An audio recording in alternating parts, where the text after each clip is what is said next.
Yeah, no, I've been skipping around a little bit. Anyway, it is time to put some stitches in this thing. I haven't sanded it yet. I'm going to do that after I stitch it.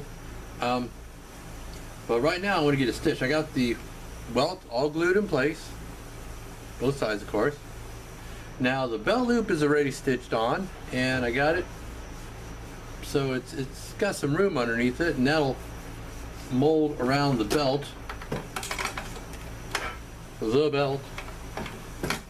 Once I get this all done. But right now I want to stitch these sides, and I'm going to put in my clamp here, or I should say back of my clamp. I'm going to start here and stitch back. Now I like to start my stitch where I feel the most stress is going to be, and of course putting things in and out of a pouch would cause most stretch at the opening, I feel. But that's the way I like to do it. I'm going to use 1 mil braided black polyester cord. It's very lightly waxed, and I kind of prefer it that way. I don't like my thread to have great globs of wax on it.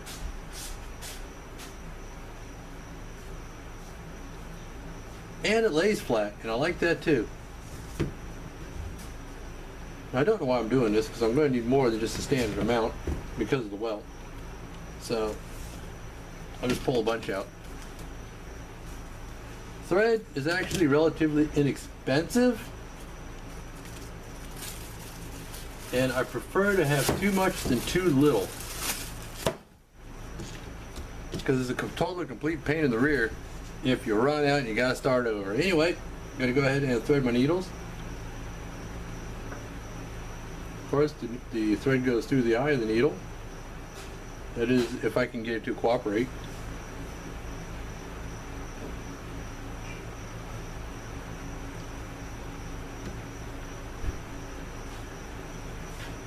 Oh, I missed again. Yeah, this is the hard part. There we go. Alright, now what I do is I pull the thread through. Hope y'all can see what I'm doing here. And I bring the needle back and I pierce it. Now this is why I like braided thread,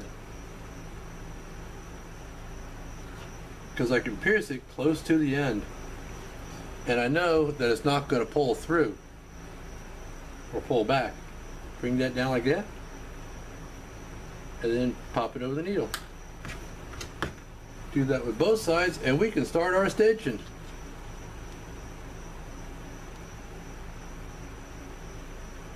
There we go.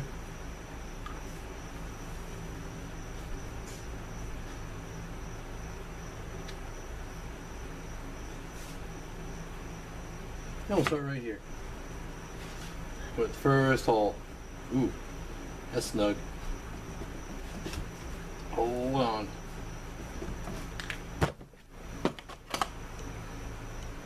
Handy dandy all. Yeah, I'm gonna have to open these holes up some. That is snug. So I tell you what, I'm gonna go through, open up these holes a bit, and then we'll come back and get to stitching. Okay, I went through and opened up all the holes with my awl. Now I pre-punched my holes using my stitching chisels. It's the way I prefer to do it.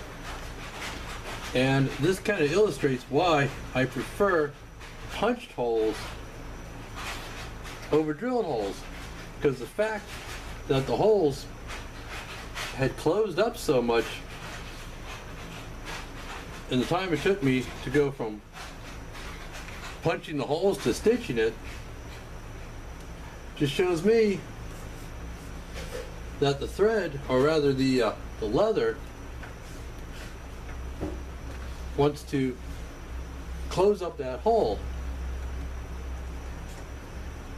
There we go. And when it does that, it'll actually grip the thread, and that in turn will make for a stronger stitch line. And having a strong stitch line, having something last, is the whole idea.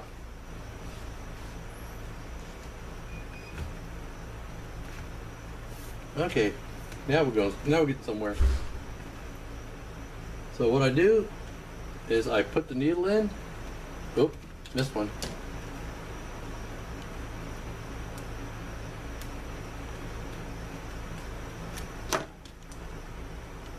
Put the needle in, and then I take my second needle, put it over top of my first needle, and pull it on through. Then I turn them, and I put the second needle on top of the first thread, and I do that all the way down, and that's when the stitch line is running away from me. Now generally I prefer to stitch away from myself, but sometimes you gotta stitch toward yourself. You know, it's best to be able to do it, well, both ways. So anyway, I'm going to continue with what I'm doing. And well, you know, first of all, let me say something. I always believe that the needles should be held somewhere. Like right here, I've got a needle in each hand. Put the needle in the thread, put the needle in the leather, and the needle's in the leather and in one hand. Both needles in one hand.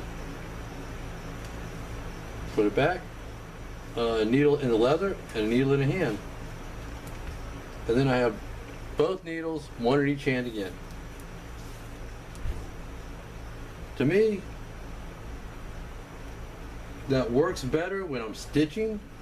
I've seen some people that go like that and then they'll pull it through. And then they'll take their second needle and they'll put it in and then pull it through. And then they'll go fishing around for the needle again to find it. And then they'll go fishing around again to get to the end of it. That is wasted motion and it wastes time. It's a lot more efficient and quicker just to hold on to your needles. Anyway, now I'll be back. Okay, I've reached the end and I've started my back stitch, which just means I've made my stitch all the way to the end and now I'm stitching back towards me over top of the stitches I already put in, and that will secure the stitches in place. Except now that I'm doing them back towards me, I basically got to do them backwards. And that is tough to get that needle through that hole with all that thread stuffed in it. But basically I go in, I take my second needle, put it on top, then I turn it over so my second needle is underneath the first thread. What that does is it preserves the angle that the stitches took as I'm stitching out, and now it's coming back at the same angle that I stitched out in. Out in? In out. In and out and in. Out. And let's see, that's 1, 2, that's enough. One more. That goes in. Oops, I screwed up. Well, I didn't screw up, I didn't put my needle on top before I pulled through. It will work just fine. And I'm going to go through the same hole, which is, like I said, tough because it's stuffed with a lot of thread now. And at the same time, I don't want to pierce the thread that I just put in. Give that a little tug. Yeah, it's fine. Pull them tight. And then one more time to the back. And now I can drop the needle. And that's that for that side. I'll cut these off.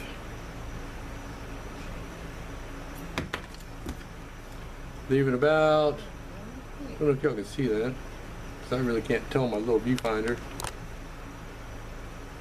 I know there's not much light right now. It's another dreary, rainy day out here. Heavy sigh. And then I take my lighter and I just melt those ends down.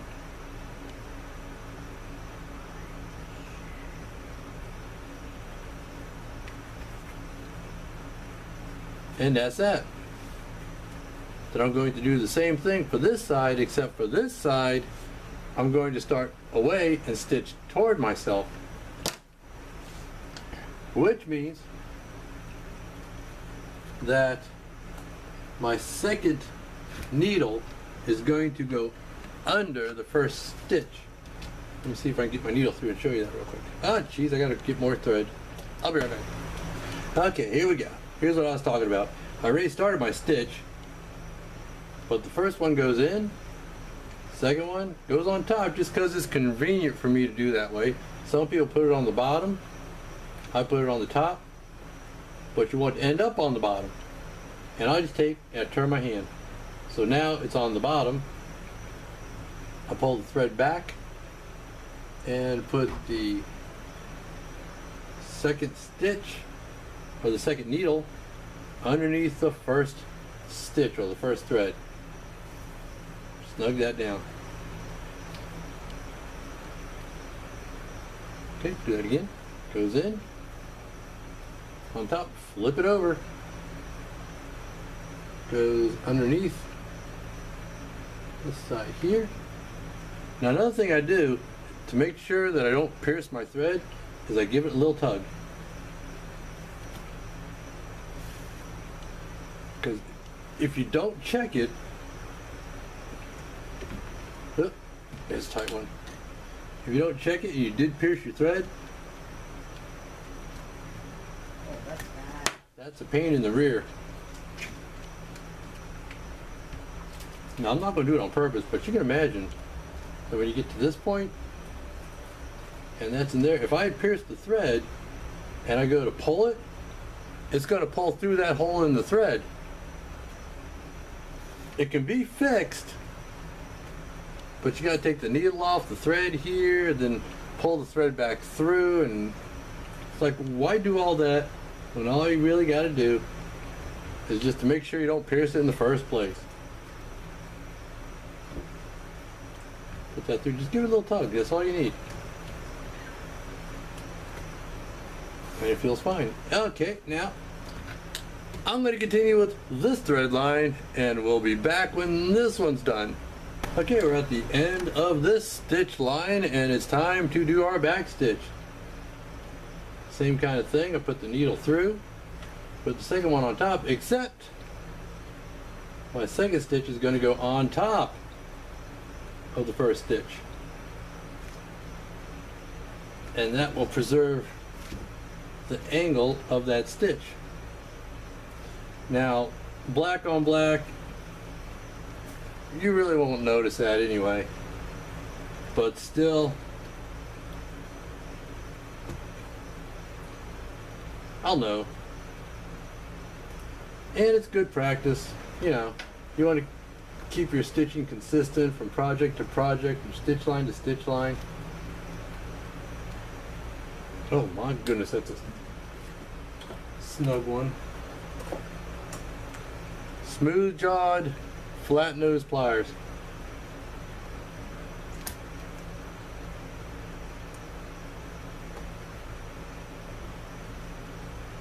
Okay. Sometimes you need them because, like I said, there's a lot of thread in that little hole. There we go.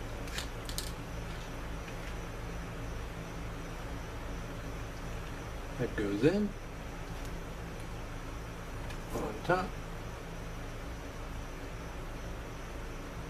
Give it a tug. Pull it on through. Let's see. I think I got one more. Yep, one more, and it'll be even with the other side.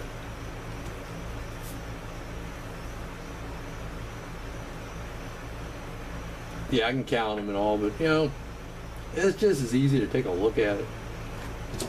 That's a snug one too. Okay, one more toward the back side.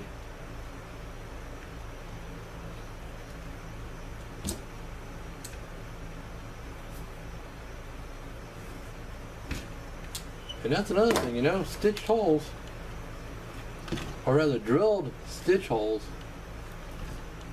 may be easier to stitch,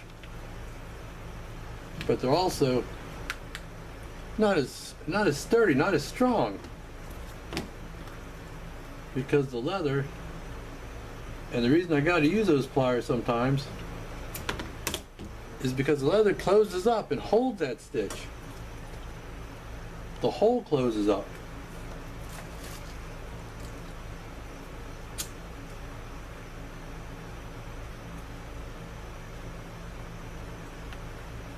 Okay. And that's the stitch lines done. Next up, we'll be working on these edges. Or whatever I get to. Sometimes when I'm working on a leather project, I just sit down and work on it. I don't feel like messing with the camera and doing all that, and doing all the editing and upload and all that. I just work on it. So anyway, we'll see what I've worked on next time we come back.